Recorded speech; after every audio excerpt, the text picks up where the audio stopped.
तुम्हें तख्त पर बैठने की क्या जरूरत थी? मैं तो तुझे आईना दिखाना चाहता था हारून।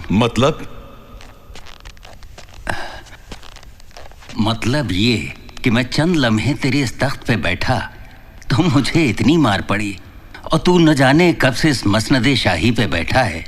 क्या तुझे अपने अंजाम की परवाह नहीं हारून? हारून, अगर तू किसी जंगल में भटक जाए और प्यास से तेरा दम निकल रहा हो, तो क्या पानी की एक घूंट की एवज में तू अपनी आधी सल्तनत दे सकता है? बेशक। पानी से प्यास तो बुझ जाएगी, लेकिन अगर तुझे पेशाब रुकने की बीमारी हो और तेरी जान पे बनाए, तो क्या उसके इलाज के एवज में तू बाकी आधी सल्तनत भी दे देगा हारून? बची हुई आधी सल्तनत भी। फिर तुझे किस बात का गुमान है? तेरी बादशाहत की कीमत पानी के 2